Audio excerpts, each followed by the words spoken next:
Hello, everybody. Hello, and welcome to episode 2 of Talkin Tech, the weekly podcast from the guys behind MobileTechTalk. Join us each week for discussion, opinions, news, sneak peeks, lots and lots and lots more from the world of mobile technology and beyond. So tonight in the UK, just in case you hear anything in the background, is Guy Fawkes night, kind of ironic night where we celebrate a terrorist's historic plan to destroy a political institution by throwing an effigy of him on the fire and then, well, blowing lots of things up. So apologies for any unwanted sound effects that kind of adds a backing track onto us tonight, so apologies for that. And I can hear myself on one of your guys' machines. Is that better? Scratch that, I can hear it on my machine. Noob, sorry. Right, so anyway, we're joined this week by Chris. Say hello, Chris. Hello. And Dom. Say hello, Dom. Hey, guys. We've got no Mark this week, unfortunately. He's been a little bit under the weather, so he'll have to put up with us three. We'll get onto the topic list in a minute, but something a little bit unconventional tonight. So let's start with a bit of a question, guys. If your phone could take on any other household utensil's job, what would you like it to do and why? And feel free to say what phone it is.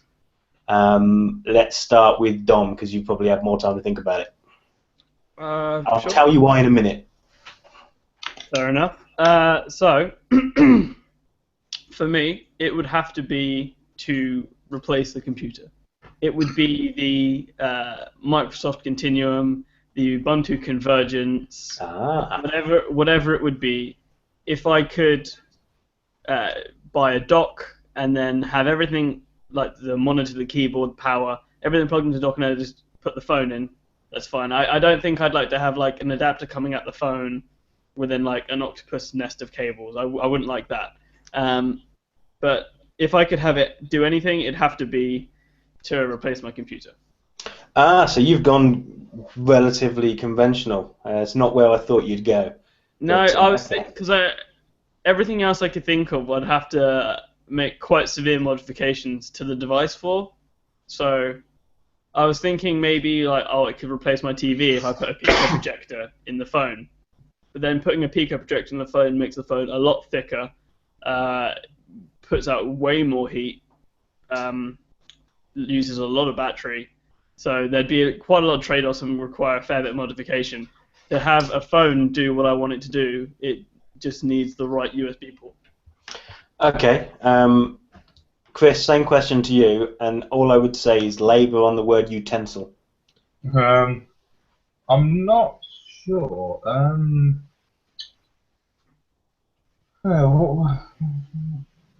Take on anything else? Come on, Jeopardy clock. I'm not too sure, but I do like Dom's idea. Is in the way that the Surface phones are, not Surface phones, that's last week's topic. The Continuum, Microsoft Lumia phones, Surface phone, yeah, that's what I'd like. A Surface phone. That's what we all want. Okay, so go on, Craig, what's yours? Well, mine, I don't have one because I set the question. But yeah. I'm not surprised you guys came up with that, and when you get older, you'll possibly come up with the same sort of thing as I have, was why I thought this was cool. But don't get older. Essentially, the reason why I asked that question is there was a guy on CNET, Rahil Bhagat, has posted a story from Chinese smartphone maker Alcatel, who we've done a couple of reviews on a few of their smartwatches. Yep. And they are launching, or have launched, a smartphone called the U7 Pro. And their marketing video, they've just released, and I'll put a link in the description when we get the archive footage, is their phone being used as a chopping board for meat and or vegetables to show how durable their particular phone is. It's a wicked video, and it looks like it can really take a beating. The other thing, it's only 45 quid as well. It's not a particularly high-spec phone, but it's an Android phone that you can use as a chopping board. I think we might need to get one of these in for review. I think so. But yeah, if we get one as a chopping board, one as a doorstop, one as a shoehorn to get your shoes on. I don't know, something like that. We're not that old, Craig. I'm quite that old. You can reach the back of your shoes to put them on, right? Yeah. Okay. But no, I think we should use one of those as a chopping board and then get an Oppo R7, or no, it was an R5, sorry, to use to actually chop something with. Do you remember that when they blocks of ice, they were just like whacking it with the phone? Oh, I was thinking about the Samsung Galaxy prank that they did on April Fool's, where was he called the Edge Blade? Yeah. Yeah, I don't know if anyone remembers that one. Yeah. That was very nice. So my questions failed spectacularly, but either way, the point was to highlight this Alcatel U7 Pro, which has also got a projector in it as well, which is a bit weird. So yeah, definitely check that out in the link in the description when we're done, because it's a cool piece of kit, even though it's probably not going to be up most people's street. I think I might have to check that one out. Yeah, 45 quid. I mean, anyway, on with the show. So Dom, what have we got first in the news? Well, first off, we've got the Blackberry Priv. Yay! Apart from having a terrible, terrible name and a stupidly high price tag, this is actually a really, really interesting phone. It's got a 5.4-inch Quad HD AMOLED display with dual curves on the edges, a Snapdragon 808, an 18-megapixel camera. I think it's like a 3200 milliamp hour battery. And the interesting part is it's a slider. It's a vertical slider. So you slide the screen up, and it's got a capacitive touch physical keyboard. Now, those are two tones you don't hear next to each other, but if you remember the BlackBerry Passport, the entire keyboard, as well as being like physical and you can depress each key is actually made of glass and has a capacitive touch sensor. So it's actually a touchpad as well, which is, so if the phone is slid open and you're in something like Instagram or your emails, you can swipe your finger over the keyboard to scroll, which I don't know if you could like put two fingers and like pinch to zoom, like that'd be kind of interesting. At the very least, you can use it as a scroller, and I think you can actually use it as a cursor as well. So. Oh, okay. So replacing the whole trackpad that BlackBerry's. Yeah, the optical trackpad they had before has been pretty much replaced by these capacitive keyboards, which we talk about innovation a lot in phones, and it's quite an overused word, but in terms of like keyboards, what BlackBerry has done here is actually quite innovative. I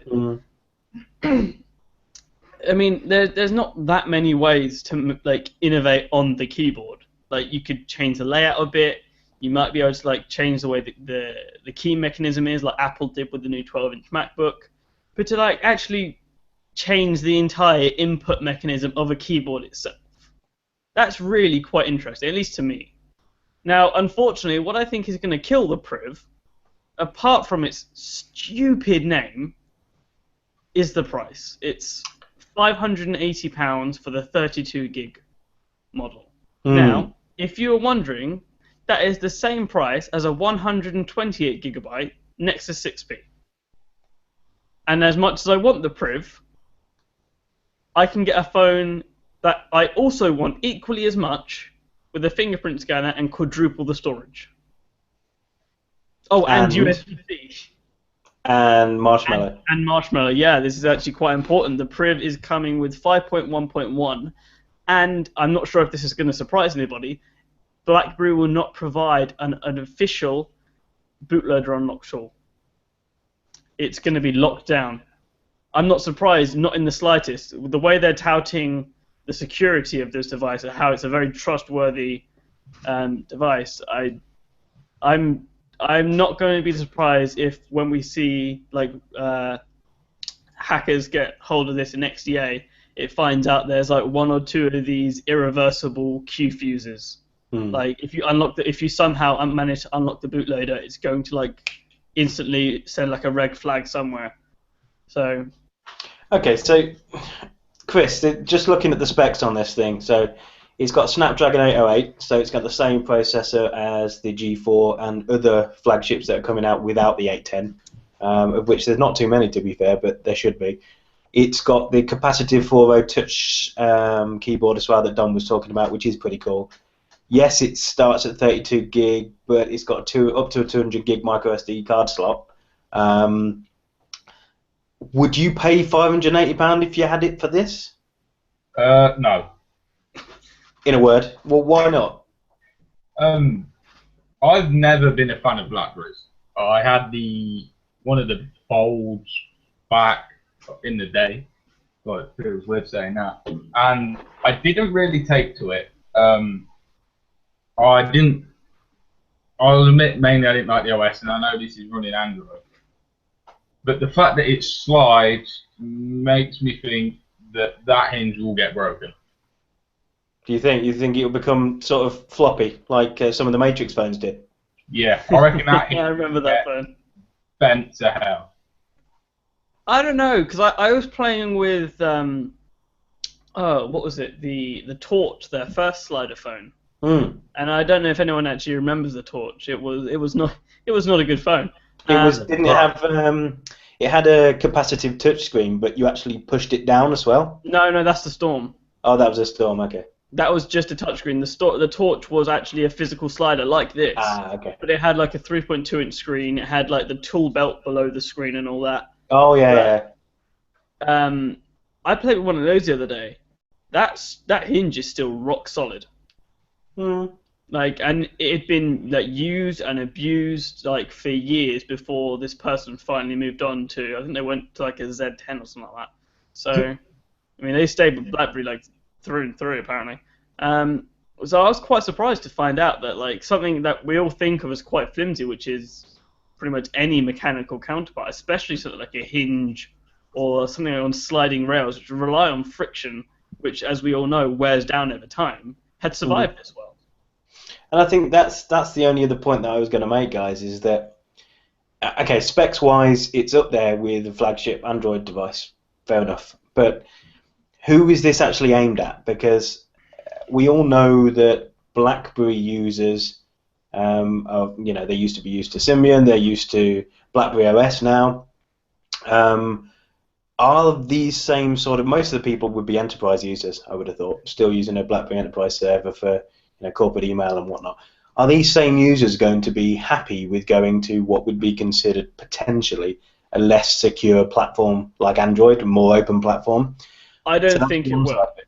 And the other side is people who they are trying to attract to their devices are going to surely be put off by a £570 price tag, £580 price tag, when only the other day I saw a brand new LG G4 with pretty much the same specifications, apart from doesn't have a QHD display, I don't think. Yeah, no, it does. And it does. Okay, it doesn't have 3 gig of RAM though, does it? It has 2.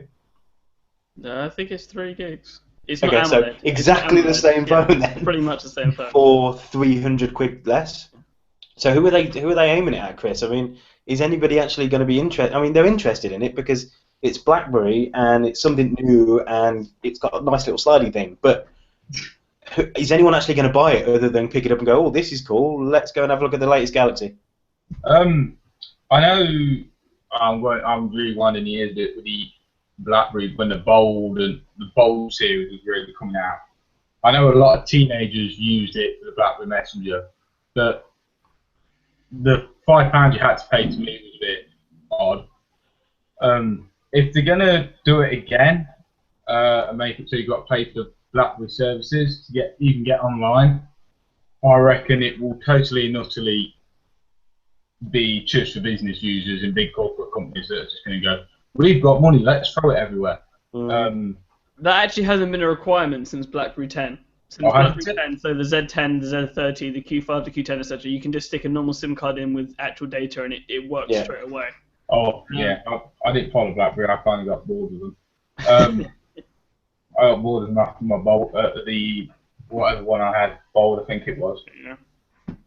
I think it's worth pointing out that I think we probably all sit here and say we'd like to get our hands on one and have a play with it, but I'm pretty sure if we had £580 burning a hole in our back pocket, the Priv probably isn't something that anybody on this podcast would probably go for, unless they had another £580 to go elsewhere if they needed. Yeah, so as I was kind of saying before, to answer your question, Craig, I think businesses, etc., will buy it purely because the BlackBerry name has such a strong history, and BlackBerry have refused to do so many things because it would have compromised their very core values. Suddenly releasing a product that they deem unsafe, or that's why they're like banging on it so hard that this is safe, this is secure, this is private, this is for privileged business users, all that lot. Like, the businesses will go for it because it is the BlackBerry name. That is those businesses that have not already moved to Android phones or iPhones. Yeah. Of which there are a lot. You're pretty much either talking companies like IBM or like banks or like governments that still use Blackberries. Google obviously isn't going to be like buying Privs. Microsoft is almost certainly not going to be buying Privs. You might be getting some bankers that are, but some what? Bankers. Oh, okay. Like investment bankers. Yeah. Right, yeah. So, if they still trust that BlackBerry can, they will without a doubt pay whatever it is, because the business price is almost certainly going to be higher than the consumer price, but you will be buying in bulk. It's like buying business laptops. Have you ever like been to the business section of Dell's website? You can order like two exactly the same, except one is a Latitude and one is an Inspiron, and the Latitude is like £200 more. Like, it just comes with like the business warranty and everything. Like, the business sector will pay for what it deems worthy, and I think still a lot of those people deem BlackBerry worthy. Not sure how much longer for. But I do think you're right, and I think it's brand recognition. I think they've still got to bang the drum a little bit harder to ensure that corporates are going to see Android as a secure platform. For me, going back to your very first point, Dom, I just want to get my hands on that keyboard and see what it looks like. So. You better believe I've already reached out to people I know to try and get one of these. Yeah. And it is like no one wants to give one away because everyone wants to play with one. I know, right? It's like I'm trying to get a bloody mortgage to buy a bloody phone. Yes. Yeah. So, okay, cool. I think we've done the Priv to death, so what have we got next?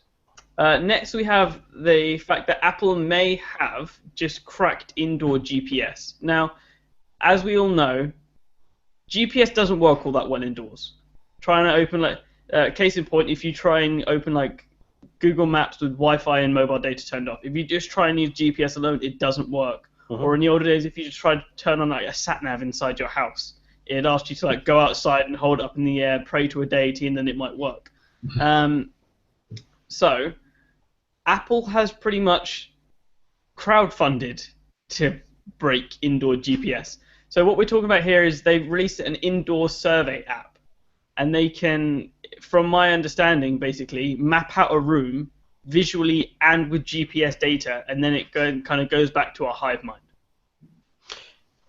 Yeah, that's my understanding. My understanding is that I don't think it necessarily uses the GPS as such. I think it uses the GPS to get as close as possible, and then uses cell towers and other sensors within the phone to kind of zero down on the position, and then use GPS as sort of a bird's eye view.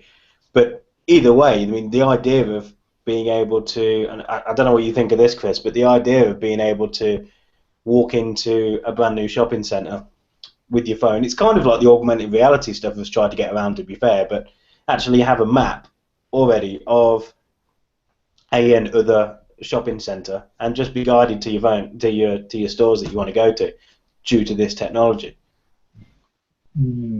Actually, it doesn't bother me.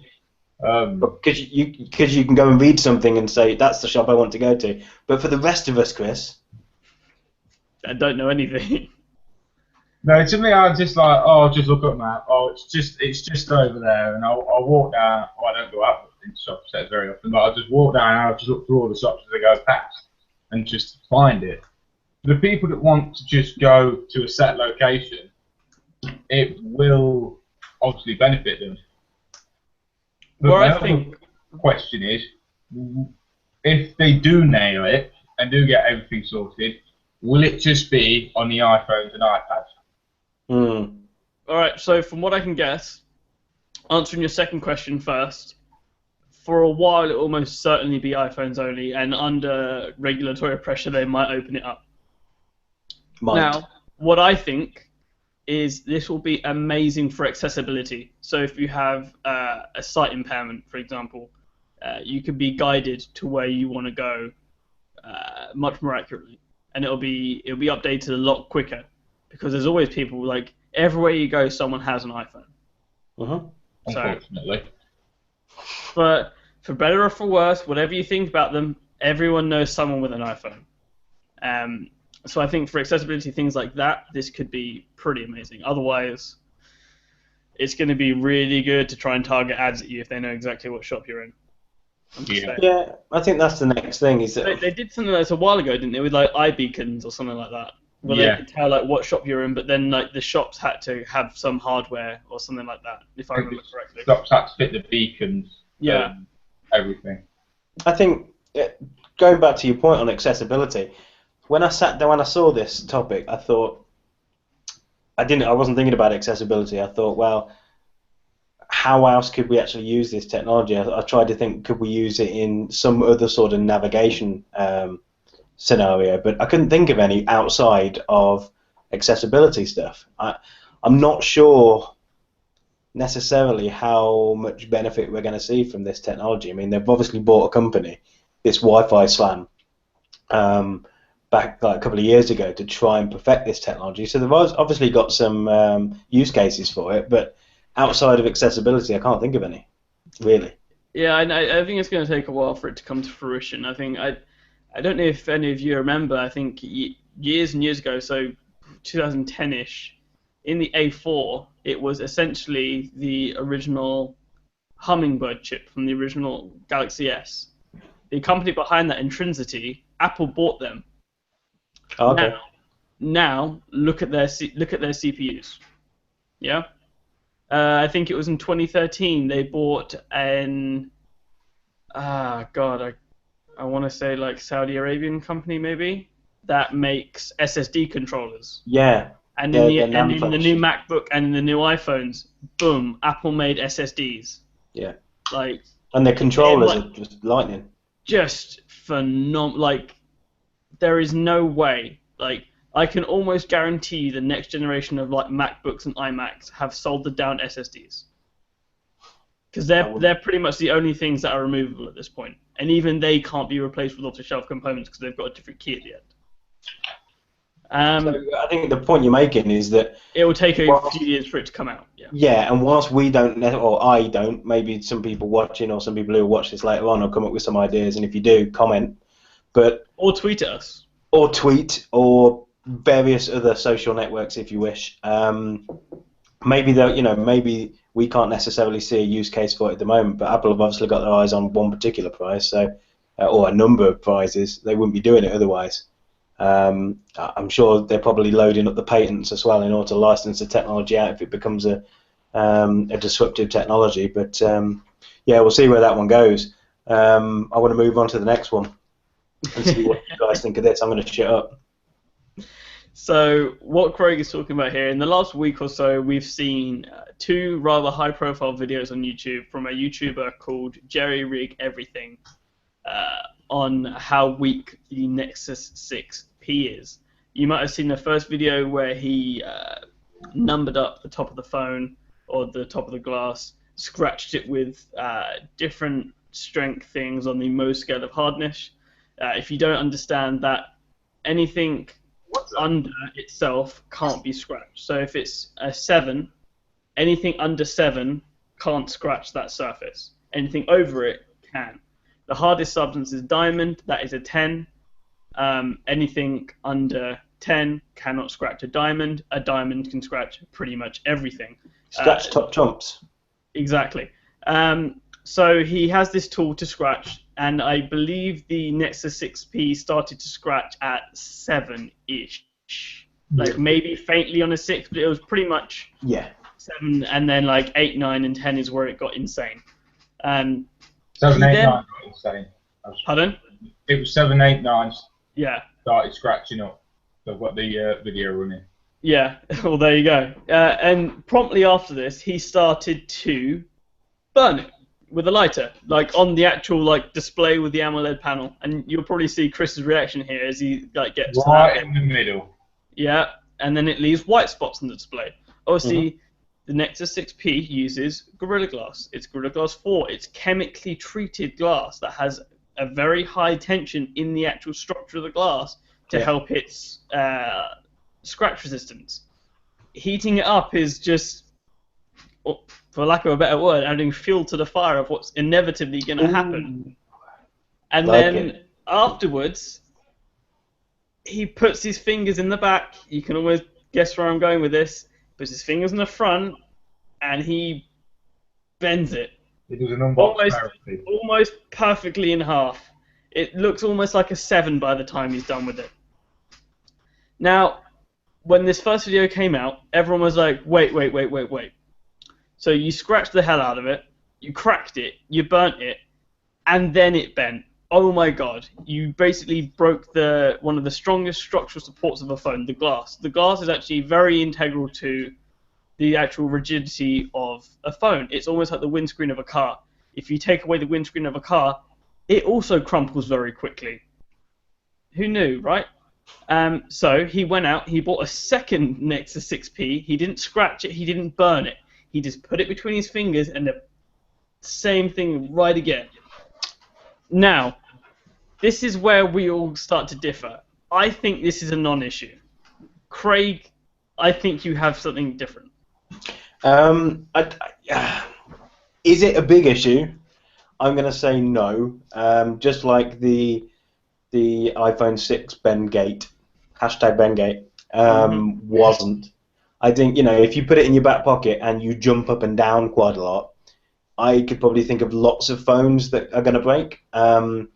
What I do think I was quite surprised at on the video was how little strength it seemed to take. Now, back in the unbox therapy stuff related to the iPhone 6, where he was actually pressing it was on very, very specific parts. So the very sensitive areas around the buttons that weren't manufactured quite as strong as the rest of the chassis, and that's where it was bending. So he put his fingers in the middle and he bent, and it was popping and bending at that point, so about a third of the way down from the top. What I found a little bit strange about this one is fingers again right in the middle of the back plate, grasping it either end and pushing, was popping the screen out really easily, and then obviously, as you say, without the screen, without the glass to kind of deliver the rigidity of the device, the rest of it was crumbling. I found that a little bit worrying. Yeah, so like we've seen with the iPhones, yes, they bend. Metal phones will bend. Does this bend easier than comparable phones? Probably. We don't have any actual scientific tests. If you remember later on, after all the Bendgate, we actually saw people using device to measure the actual amount of force needed to bend an iPhone. And it turns out that Unbox Therapy just has arms of like a tractor that can just bend a phone in half, because it was like 90 pounds of force, and like his thumbs only barely started to go white. So when we see what actual force is needed to do this, I can comment on whether or not it will be a genuine issue. Yeah. Currently, if you use your phone like a normal person, you put it in your pocket and you sit down, it's going to be fine. Like, unless do you remember early in the smartphone years, there were people that used to like torque a phone by the top and the bottom to see whether or not it would flex or not. Mm-hmm. This is like that to the extreme, because I remember there were people that used to like just torque these phones until they used to just they looked like a screw, like they just like completely bent it off. But that's not ever gonna happen. Where are you ever gonna like find a place that in normal use of a smartphone where it's going to bend almost perfectly in the middle, where all of these bend all the time? And I think that's the point, Dom, isn't it? Is that this thing isn't going to bend by putting it up to your phone, to your ear. It's a manufactured issue. It's not going to bend by putting the audio jack of your headphones in there. No. It's not going to bend by putting it into your trouser pocket, unless you decide to start recreating WWE wrestling moves on it. I think, how much of this do you think is an issue, Chris, or do you think this is just a bit of clickbait just to get him some more views on his channel? I mean, I'm just looking at it now. It's hovering around 850,000 views, so it's done its job, but how much do you think it's a real issue, and how much do you think it's just a bit of clickbait? Well, the most likely way you're going to bend a phone like that is if you've got it in your back pocket, because it's the bit that bends when you sit down. My first question is, who puts their phone in the back pocket? Because to me, that's the easiest place for it to fall out. So when it falls out, of course, depending on how big your backside is, you're not really going to know about it falling out your pocket. Mm. So really, I doubt why people put in the back pocket. Is it going to be a major problem? Looking at the video and how it's doing it, I'm just replaying it back a couple of times.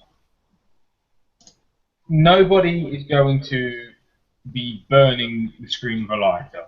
Being realistic, nobody's going to take a lighter to their screen and say, "Oh, what does this do?"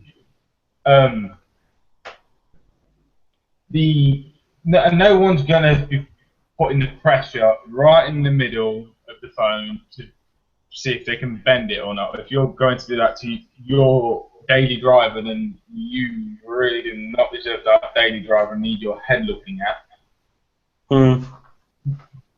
Yeah, I have to agree, to be fair.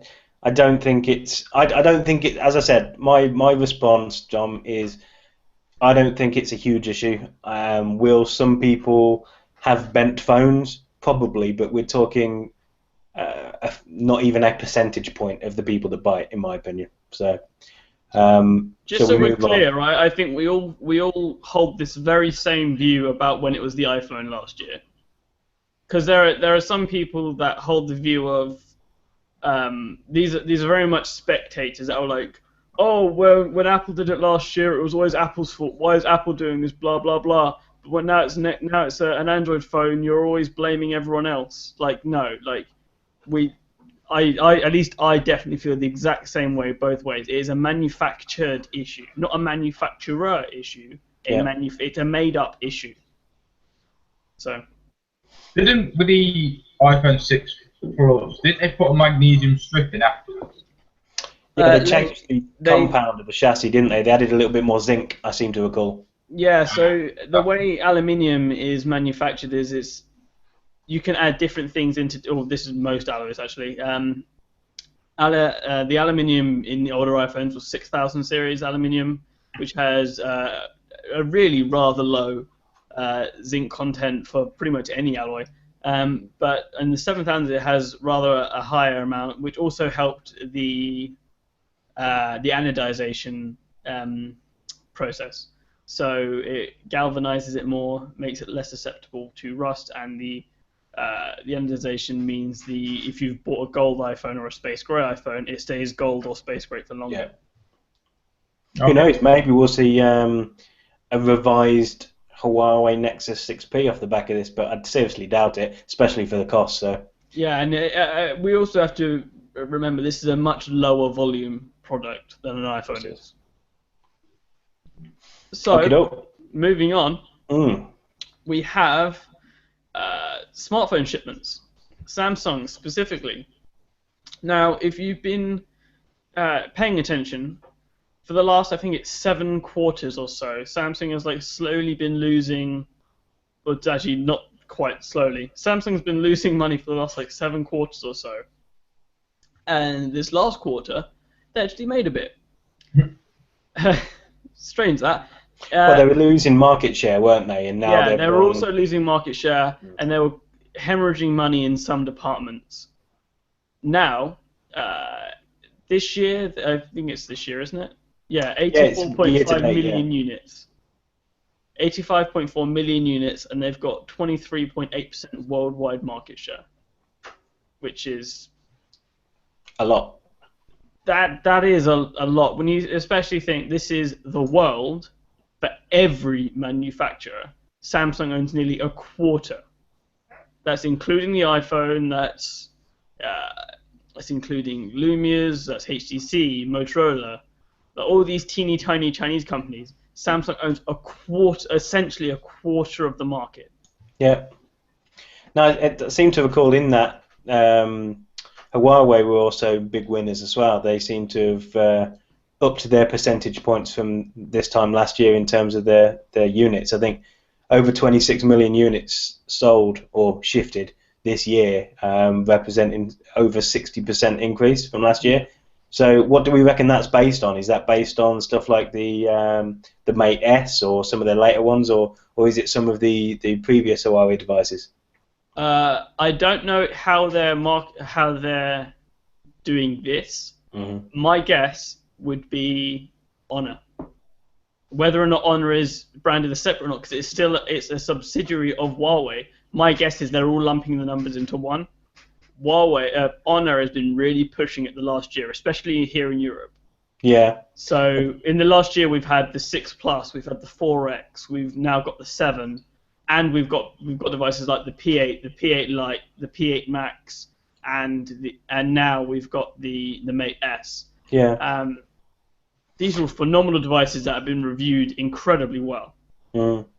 I don't know what you think, Chris, but I would be inclined to think that whilst Honor probably, I think if anything, I don't think Honor sales, I don't know what they've been like, but I don't think Honor sales have been necessarily anything to write home about. But I think what it has done is most people, when they say Honor, somewhere within that sentence is referencing Huawei as well. Mm. So I think just brand recognition has kind of pushed their name out a little bit further than it possibly would have been, and people go and have a look at the site and look at the slightly more expensive options than the Honor brand, because Honor are budget conscious, and maybe there's people want a little bit more security and are willing to pay a little bit more for peace of mind. So maybe that's pushed it. But Huawei also seem to have done much better over in China as well. So I don't know what your take is on it, Chris. I'm not sure how it all works. I'd say the logical way that they've got it is they've possibly put Huawei and Honor together and then made it as one company. Does seem to make a lot more sense. I'm going to say the Chinese phones, like obviously the Honor and the Xiaomis and everything else, are obviously hitting in China. So they've hit in China and then they've taken a big hit over here. So that would probably explain the growth in them. That's all. But I haven't got a clue about that. I haven't had time to read this one. I was blasting through it and didn't really read this one too much. No, and I think the other thing to note is that Samsung have brought out quite a few flagship devices, whereas some manufacturers have brought out a flagship device, a mid-range device, and maybe a Asian or European only device like Motorola have done, and like who else has done that? Xiaomi have done that as well. So Samsung have actually obviously released the S6, but then they released the S6 Edge, then they released the S6 Edge Plus and the S6 Plus. So all of them are flagship quality phones. So they've got 4 flagship phones sitting out there now. Not to mention, I mean, I know this doesn't include anything other than smartphone sales, but a lot of the chips that go in other people's devices are Samsung chips as well. So, they've got a lot of play, a lot of fingers in a lot of pies, and a lot of play in a lot of markets. I think people forget just how large Samsung as a conglomerate is. People think of Samsung and they think of mobile, but in components alone, so that's disregarding their laptop, their TV business. Samsung has Samsung LSI, which is what makes the Exynos processors. Samsung makes RAM. Samsung makes Flash. They make Flash. They are the leading NAND manufacturer in the SSD market at the moment due to their 3D vertical NAND process. Their 950 Pro SSDs are blazing fast, even beating the Intel 750 series. They make screens with Samsung Display. They make batteries with Samsung Chem. Like the S6 or the S series of phones, like the G series of phones for LG, is the best of what the company can muster. And I think having so many phones, especially this year over other years, has just shown how amazing Samsung is at still being able to do these monumental leaps within 12 months. People don't know this, but Samsung puts out 2 AMOLED generations a year. They do one with the S series and one with the Note series. The S series, the S6 this year and the S6 Edge Plus were 2 separate AMOLED generations. Yeah. And then they've done that again with the Note 5 and the S6 Edge Plus. There's 4 different teams working on AMOLED this year, all like steaming ahead and making phenomenal things. And that was one of my phones going off. we also have the Samsung LSI with the Exynos. Now, Samsung is pretty much the only people using Exynos, but there are companies like Meizu that use it. There is hard kernel with the Odroids that make Raspberry Pi type boards using Exynos chips, and this phone will not shut up. I think the thing is, Dom, that I know we're in terms of sales here, we're talking about they've got a quarter of the market in smartphones. My point is that they've got a quarter of the global smartphone market, not only because they ship a lot, they saturate the market with their flagship devices, which they have done in the last 12, 18 months, but also because they've got their fingers in lots of other verticals within the, horizontals?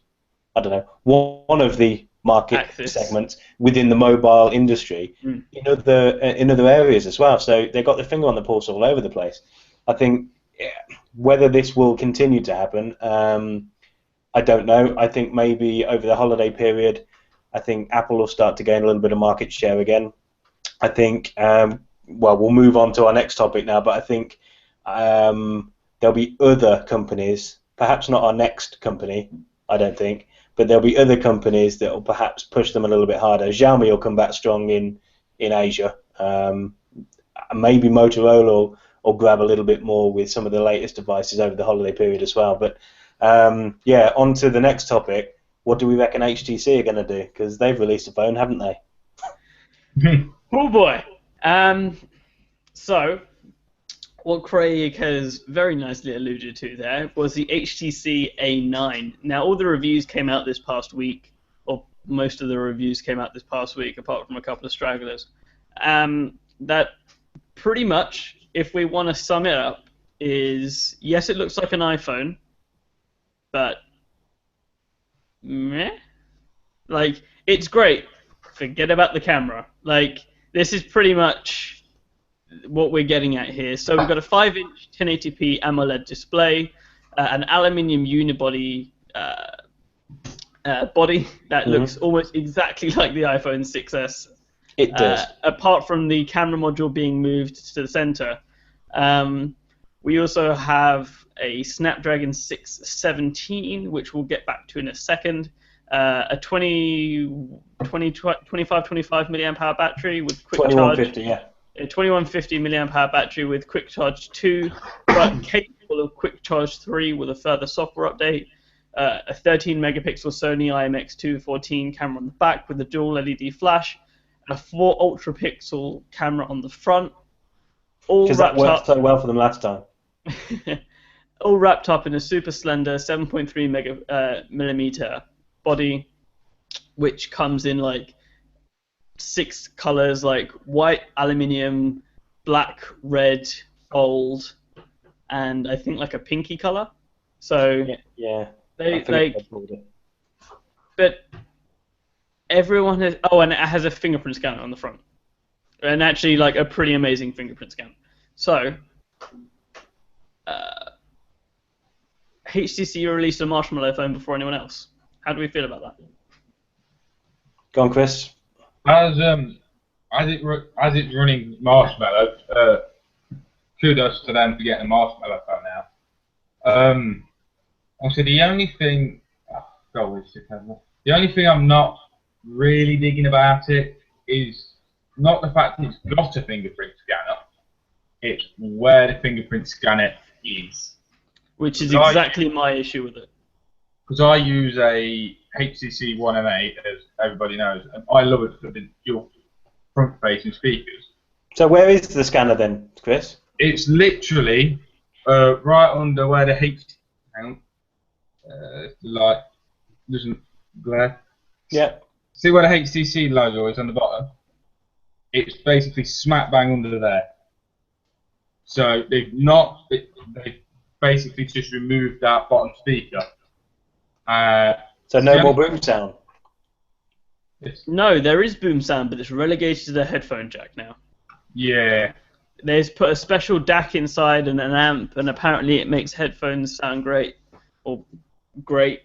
So what I'm kind of finding really annoying about this is whilst they don't actually abhor the design, like whatever, it looks like an iPhone, it could look worse. Like Chris said, the position of the fingerprint scanner is what annoys me. I'm really not a fan of it on the front bottom. Like it pretty much like it goes where the previous speaker was. I much prefer it on the back where Huawei's putting it, where LG's putting it, where pretty much all Chinese manufacturers are putting it. Samsung is pretty much the only one putting it at the front, apart from now HTC and Apple. On the upside, it is just a tap sensor, so you don't have to wake it up first for it to register, which is really nice. But yeah, I would have preferred it on the back, and then it's little things like it looks like an iPhone, but it hasn't quite taken the fit and finish and the polish of the iPhone with it. So things like the speaker, the camera, and the ambient light sensor at the top aren't aligned. They're all actually different heights if you look at the front, and that kind of like pisses me off a bit. And if you look at the bottom of the phone where the charger, speaker, and microphones are, they're just whatever. They're doing their own thing.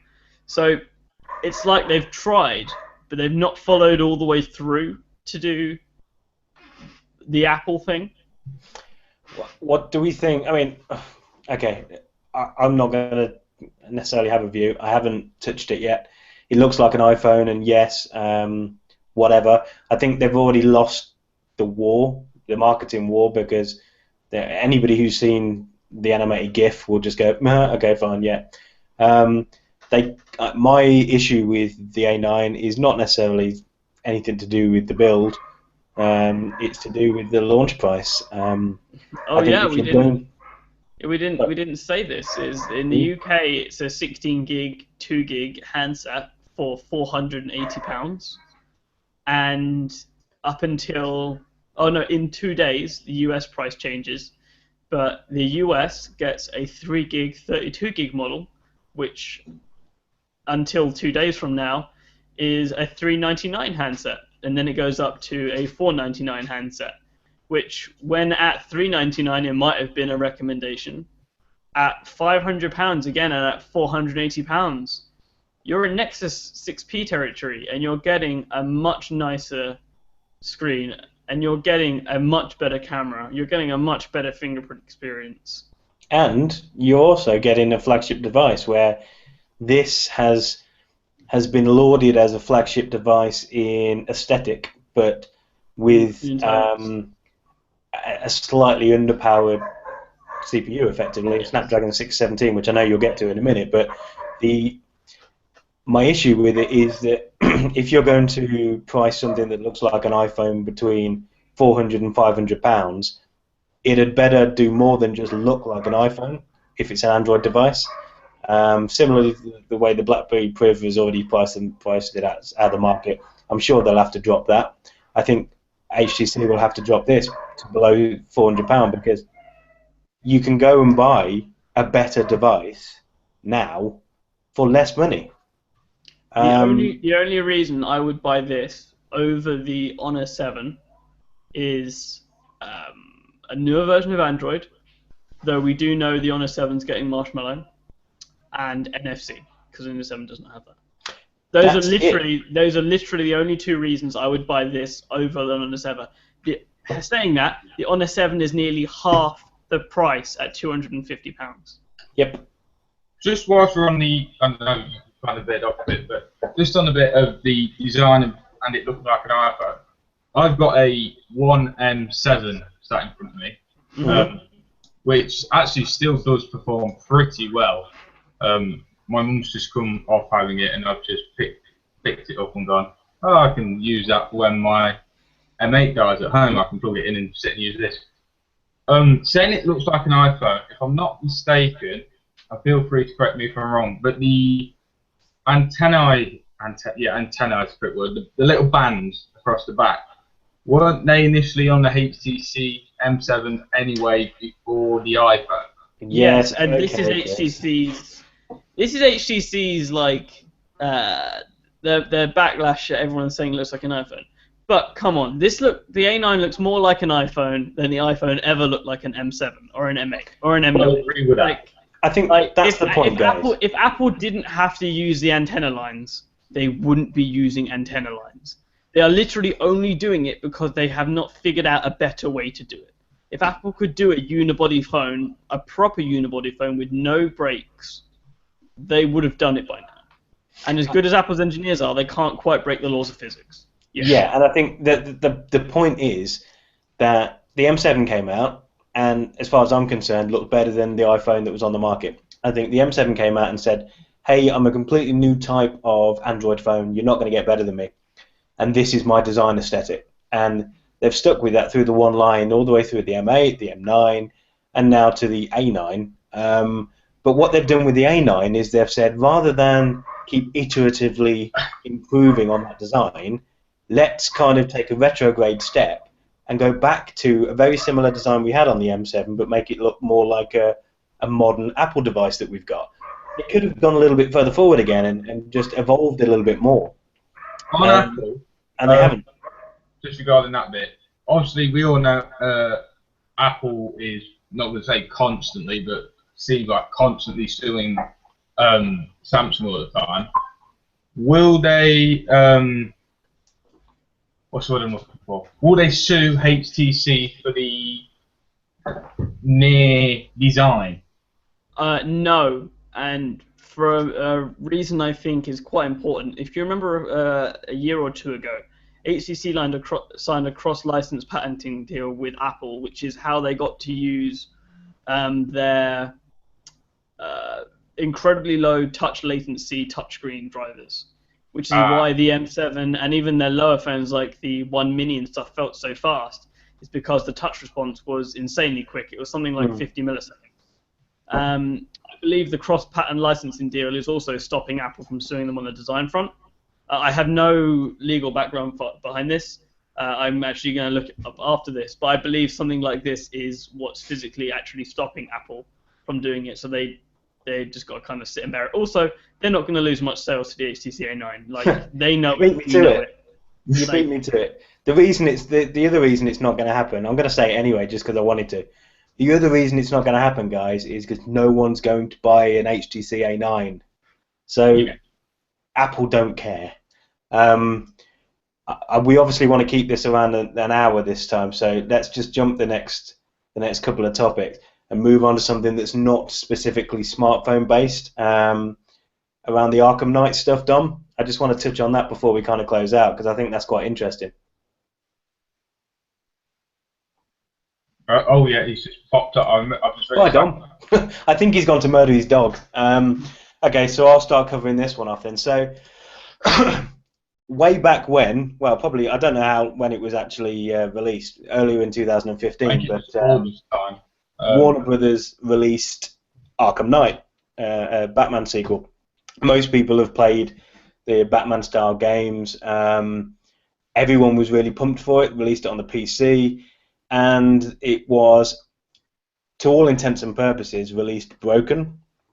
There were lots of people coming out of Warner Brothers saying, we're going to do something about it, we're going to have some as close to zero-day patching as we can to try and fix the issues. Performance was poor. Some people couldn't even play the game.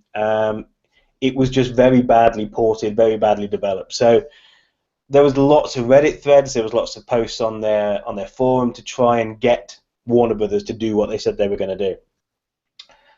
The long and short, and I think Dom will probably back me up on this, but the long and short is that effectively what they've done is said, yeah, you know that game we released that we said we're going to fix? Well, it's kind of broken. It's FUBAR.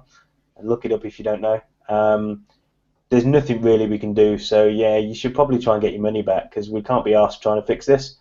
And I think the reason why that's interesting is we've had games before that have been released that have been poorly developed and poorly ported across from consoles and things, and we've had the opposite. You know, Mad Max recently was a great port to the PC, even though I didn't like the game, but it was a great port. What's interesting is that, you know, the publishers of Arkham Knight have come out and gone, well, get your money back, guys, because this is crap. And I think that's the first time I've personally seen a company come out and say what we've delivered to the audience isn't up to snuff. You deserve a bit of recompense from this. I know they even pulled it from Steam about I think it was about a day or two after launch. And people they were saying there and then, either attempt to get your money back or wait it out. I know if it was me, because obviously personally I play on the Xbox One and not on PC. If it was me, I probably would. Well, A, I've not brought it, and B, I don't really plan on buying it. But if I had brought it, I would have been straight on there and got my money back, because I've seen bad ports, and I saw some of the gameplay of it, and I was like, really, you just coughed up about, what was it, about 40 quid's worth of game to basically something that some have even been released in what I would have called a beta. So the fact they turn around and said, try and get your money back, really shows that yes, they know they fucked up. Yeah, and I think I'll just point out the quote that, you know, so there's a quote that there's a whole bunch of things, a statement that Warner Brothers has come out with, but the salient fact is, until the end of, so this is a quote from Warner Brothers, until the end of 2015, we will be offering a full refund on Batman Arkham Knight PC, regardless of how long you've played the product, presumably regardless of where you purchased it as well. You can also return the season pass along with the game. So they're effectively saying, we released a product that wasn't fit for purpose. See, that's interesting to say that they've also said, you can refund the season pass. Because I really wouldn't have expected them to do that. I was a bit surprised when they said, we'll refund you the whole game. Well, I think they had to, Chris, because at the end of the day, if you wouldn't have bought the season pass if you didn't buy the game, so they've got to go somewhere along that. They've got to do something about it. They've got to go the whole hog. Do that, personally. I think the interesting thing is, Dom, and this is what I mentioned when I was just kind of mentioning it, was, is this the first time we've seen a publisher come out and say we've failed to deliver and you're entitled to your money back? To my knowledge, yes. I mean, I'm not a gamer, so I don't tend to keep up with the video game community much. But there's very few things in the technology sector, at least in my rather terrible recollection, that the manufacturers literally come out and said, yeah, sorry, our bad, just don't even try. Like, here's your money back. That's like Microsoft saying, like, to anyone that bought Windows 8, sorry, we're a bit shit, here's your 100 quid back. Like, if anyone's wondering what it's like saying, you bought this was so badly broken and will likely never be fixed. The only way for us to get goodwill again is to give you your money back. Yeah, it's cheaper for Warner Brothers to say, we will refund any profit or any revenue we've made on this game, rather than pour more money into trying to fix it. Yeah, That's how badly broken the game was. Yeah, I don't think they're actually tunneling any more money into development, are they? They're kind of sort of leaving it as is, like, in its current state. Yeah. I think so. If anyone's wondering, sorry, Craig, just how broken it is, this is like still like almost slideshow on things like a Fury X or like a 980 Ti. These are like £500 graphics cards. Like, these are like very beefy graphics cards, and they're struggling with it. So. And there's no need, because the engine's not. The engine isn't anything scary. Yeah, no, and the thing is, these games run amazingly fine on consoles. Which as great as console games get, like, again, I'm not trying to like crap on any console gamers. PC Master Race. You better not be. It's a very well known fact that a very large amount of current generation games either don't run at or can't consistently play at 1080p 60 FPS. So I think it was either new Halo or the new Call of Duty like a year ago or something like that ran at like Oh no, it might have been Watch Dogs, something like that. It It ran was at Watch like Dogs, yeah. 960p and on the PlayStation 4 and 750p on the Xbox One, stuff like that. And it's just, and then, again, it was even that was at like 30 FPS, like 40 FPS. So these aren't like terribly overpowered machines. They're semi-custom AMD SoCs with 8 Jaguar cores, which are their low-power cores. Mm. With, again, a semi-custom GPU that's equivalent to like, an R7 360 or something like that. They're not horrifically overpowered machines, yet they see none of the issues that these like multi-thousand-pound gaming rigs cost. Can I just put in a point? And it's obviously responding to what you said about the consoles are holding out better than these PCs that are 2, sometimes even 3 times the price. I think that's due solely down to the fact that because the consoles are modified and they only make one of them, so there's only one Xbox One. Sure, there's different casings and they put different hard drives in, and, Yeah. but it's primarily the one-stop shop. It's like, you want the latest Xbox, this is it. You want the latest PlayStation, this is it. I think the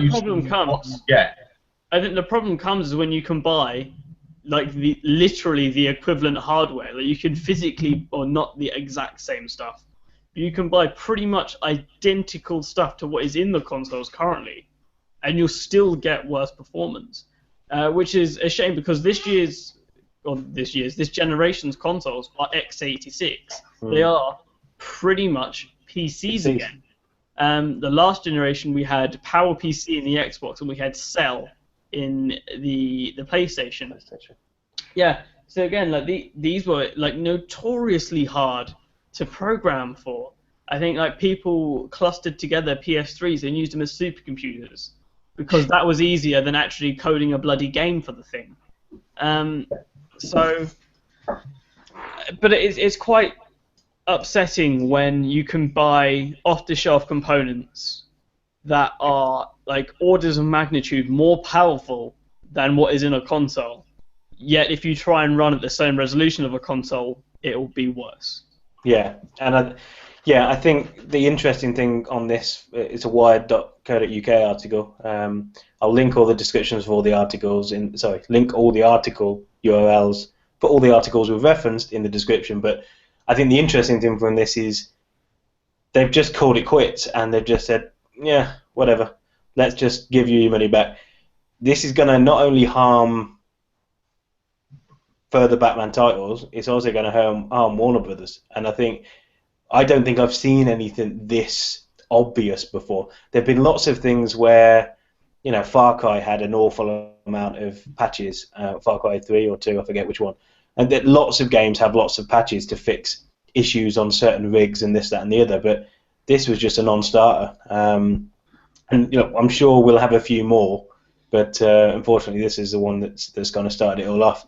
Now I know that we've missed a few topics, but we'll probably pull them back next week and chat about them, especially some of the ones at the bottom of the page, which I won't mention because you'll have to watch next week. Speaking of getting your money back, we can't give you your money back because you haven't given it to us yet. If you want to give us some money, then the long and short is we do this volunteer. We do this because we enjoy talking about tech. We do this because we enjoy getting our hands on tech. But it costs money to keep the podcast running, to keep the hosting going, to post things backwards and forwards between us and actually get devices out for review, attend some of the events. It costs money to kind of do this. And this isn't sort of a please give us money because you should feel sorry for us. This is just, look, we're ramping up, we're getting bigger, we're starting to deliver more content and hopefully better content. We're only small, but we're getting there. So one of our new contributors, Sophie, who will no doubt be on this podcast before too long, has her own podcast, and we'll link that in the description as well, has created a Patreon page for us, so patreon.com/MobileTechTalk, where you can, for just $1, help us out. All the sort of proceeds go towards making sure that we can keep the lights on from a Mobile Tech Talk perspective and pay for the hosting. There's some perks and some goals there, so we'll give you some shout outs on the podcast. We'll link to a website that you've got or a funding project that you want. Maybe you've got a Kickstarter page. Maybe you just want your Twitter account, or maybe you just want more likes on your damn Facebook page. Whatever it is, if you give us $1, then we will kind of shout that out and link it in the description. There's also some goals. So I think we've got 2 goals at the moment. We've got a $20 goal a month and a $50 goal a month. The $20 is just a kind of cool little thank you video that we'll put together, doing something cool and weird and funny, which we haven't decided on yet.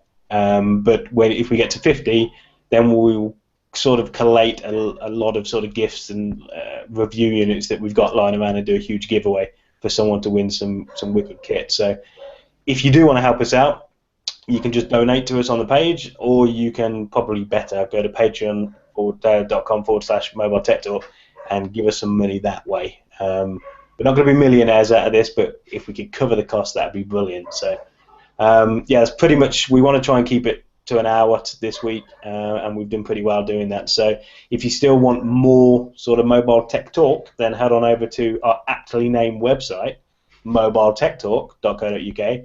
Articles, reviews, videos, unboxings, editorials. Chris has been putting up quite a lot of app reviews and bargain investment deals for apps, so go over there and have a look at those. If you find any as well, feel free to tweet them at me. I use what is it? I use Hot Deals UK to find them all. So if you're ever on Hot Deals UK and you see one like, ooh, this is brilliant, you need to let Chris know. Let me know and I'll get onto it. If not, I'll put the links to our Twitter accounts down. We have all got lower thirds, but Google Hangouts, what can we do? It's not working. I'll put them all in YouTube, but in the description. So if you want to tweet at us about anything you want us to cover or chat about, or any comments that you've got on anything to do with the website, tweet at MTTFeed, and we'll kind of all pick that up. Find us on Instagram at Mobile Tech Talk. Find us on YouTube, Mobile Tech Talk. Find us on Facebook at Mobile Tech Talk. And yeah, just any questions that you've got, just throw them at us, and we'll probably see you again next week. So don't forget Google Plus. Don't forget Google Plus, but nobody uses Google Plus. But don't forget Google Plus. Just search for us, probably Mobile Tech Talk, I guess. So say goodbye, Dom. See you guys. Say goodbye, Chris. Bye, Chris. I knew he was going to do that, but it still caught me. And yeah, see you later for me. And thanks for watching again, guys. And we'll see you on next episode of Talkin Tech. See ya. Bye.